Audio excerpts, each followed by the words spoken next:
তো বন্ধুগণ, আমরা আজকের পর্বে পিএইচপি অ্যাসোসিয়েটিভ অ্যারে নিয়ে আলোচনা করব। তো ধরুন যে অ্যাসোসিয়েটিভ অ্যারে যেভাবে আমরা ডিক্লেয়ার করতে পারি, প্রিভিয়াস পর্বে আমরা ইন্ডেক্স অ্যারে নিয়ে কথা বলেছিলাম। তো ধরুন আমরা একটা ভেরিয়েবল নিলাম লাইক এইজ, এবং আমরা অ্যারে ফাংশনটা নিব। তো অ্যাসোসিয়েটিভ অ্যারের যে ভ্যালুগুলো হবে, এটা কি এবং ভ্যালু পেয়ার হবে। তো যেমন ধরেন যে আমাদের এরকম ভ্যালু এলিমেন্টস ছিল আমাদের ইন্ডেক্স অ্যারে নিয়ে যখন আমরা আলোচনা করেছিলাম। তো অ্যাসোসিয়েটিভ অ্যারেটা আমাদের কি এবং ভ্যালু আকারে হবে। যেমন ধরেন যে আমরা এখানে দিলাম যে রানা, এবং এইজ ধরেন আমি দিলাম যে 20। এইটা হচ্ছে এই রানা যে নেমটা লেফট সাইডেরটা, এটা হচ্ছে কি, এবং রাইট সাইডের যে ভ্যালু এটাকে আমরা বলবো ভ্যালু। তো এইভাবে আমরা দিলাম রানা। তারপর ধরেন যে এরকম আমরা আরও বেশ কয়েকটা নিয়ে নিব। তো আমরা এটাকে দিলাম যে রাজীব, এটা ধরেন যে আমরা 30 দিলাম, এটাকে আমরা দিলাম রাকিব, তো এটাকে আমরা দিলাম 40। তো মূলত আমরা অ্যাসোসিয়েটিভ অ্যারে এইভাবে ভ্যালু কি এবং ভ্যালু পেয়ার আকারে ডিফাইন করব, এবং লাস্টেরটা অবশ্যই কমা হবে না।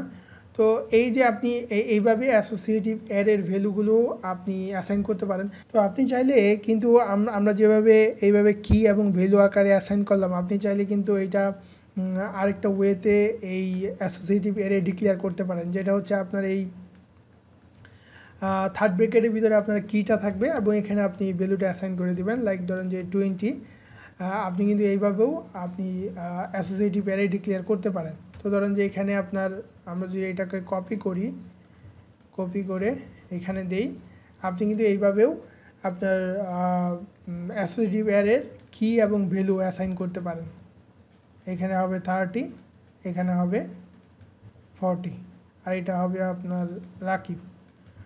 তো আপনি চাইলে এইভাবেও অ্যাসোসিয়েটিভ অ্যারে ভ্যালু ডিফাইন করতে পারেন, অথবা আপনি চাইলে এইভাবেও করতে পারেন। তো এখন ধরুন যে আমরা এটাকে আপাতত কমেন্ট করে রাখি। ধরেন যে এটাকে আপাতত কমেন্ট করে রাখলাম।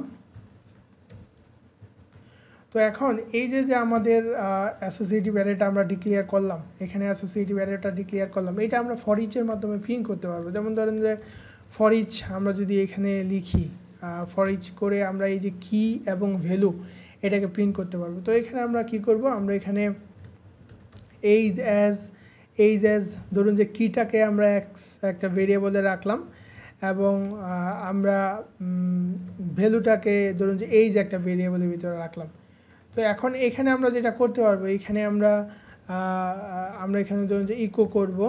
লাইক এখানে আমরা ইকোতে দিব যে লাইক কি, আমরা এখানে দিলাম কি দিয়ে কনকেট করে দিলাম এক্স। তারপরে ধরুন আমরা আবার কনকেট করে দিলাম যে এখানে ধরুন যে কমা দিলাম, কনকেট করে আমরা এখানে দিলাম এইজ এখানে আমাদের কনকেট করে আমরা এইজ ভেরিয়েবলটা দিয়ে দিলাম।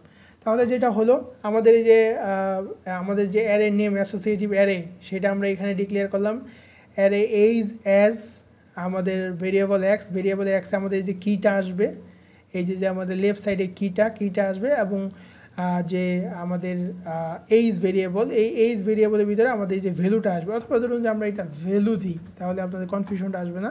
এখানে আপনি যে কোনো ভেরিয়েবলের নেম দিতে পারেন। এখানে মূলত এই যে আপনার অ্যাসোসিয়েটিভ অ্যারের যে অ্যারে এলিমেন্টসের যে ভ্যালুটা আসে, এই ভ্যালুটা এখানে পপুলেট হবে, এবং এই ভ্যালুটা আপনি এখানে প্রিন্ট করবেন। তো এখন ধরুন যে আমরা যদি এটা রিফ্রেশ দেই, অবশ্য আমরা এখানে একটা কাজ করতে পারি। এখানে ধরুন যে ইকো করে নিতে পারি, ব্রেকটাকে ইকো করে নিতে পারি, তাহলে আমাদের পরপর আসবে, আমাদের দেখতে সুন্দর দেখাবে। এই দেখুন, কি রানা এইজ হচ্ছে 20, কি রাজীব এইজ হচ্ছে 30, কি রাকিব এইজ হচ্ছে 40। আপনি কিন্তু এইভাবে ফর ইচের মাধ্যমে আমরা যখন ডেটাবেস থেকে কুইরি করে ডেটা নিয়ে আসি, তখন কিন্তু অনেক সময় আমাদের ডেটাটা অ্যাসোসিয়েটিভ অ্যারে আকারে আসে, তখন আমরা এই ফর ইচ ইউজ করি কি এবং ভ্যালু প্রিন্ট করি। আবার যদি সেটা ইন্ডেক্স অ্যারে হয়, তখন কিন্তু আমরা ফর লুপ ব্যবহার করতে পারি। ম্যাক্সিমাম ক্ষেত্রে আমাদের কিন্তু ফর ইচ ইউজ করতে হয় ডেটাবেস থেকে ডেটা ফ্যাচ করে এনে আমাদের লুপের মাধ্যমে কী করার জন্য, প্রিন্ট করার জন্য। তো এখন এই যে আমরা যে এই ফরম্যাটে লিখেছিলাম, ধরুন যে এই ফরম্যাটে লেখার পরে ধরুন যে আমরা যে এইটা এখানে দেখাতে চাই, ধরুন এইটা কমেন্ট করে দিলাম, যদিও এটা ওকে ফাইন। তো এখন ধরেন যে আমরা যদি এখানে কী করতে চাই, এখানে যদি আমরা দেখতে চাই, এই রিফ্রেশ দিয়ে আউটপুটটা দেখতে চাই, এই যে দেখুন সেম আউটপুট আসতে দ্যাট মিন্স আমাদের কিন্তু অ্যাসোসিয়েটিভ অ্যারে আমরা এইভাবেও লিখতে পারি অথবা এইভাবেও অ্যাসোসিয়েটিভ অ্যারে লিখতে পারি। তো আশা করি অ্যাসোসিয়েটিভ অ্যারে বুঝতে পেরেছেন। আমি আবার বলতেছি, ডেটাবেস থেকে যখন আমরা কোয়েরি করে ডেটাগুলো নিয়ে এসে ফ্রন্ট এন্ডে প্রিন্ট করি তখন কিন্তু আমাদের এই যে অ্যাসোসিয়েটিভ অ্যারে আকারে ভ্যালুগুলো ডেটাবেস থেকে আসে এবং আমরা এই যে ফর ইচ করি এভাবে কি এবং ভ্যালু প্রিন্ট করার জন্য। তো পরবর্তী ভিডিওতে আমরা মাল্টি ডাইমেনশনাল অ্যারে নিয়ে কথা বলবো, যেটা হচ্ছে অ্যাকচুয়ালি আর কিছুই না, অ্যারের ভিতরে অ্যারে, মাল্টি ডাইমেনশনাল অ্যারে নিয়ে আমরা পরবর্তী ভিডিওতে কথা বলবো। Thank you.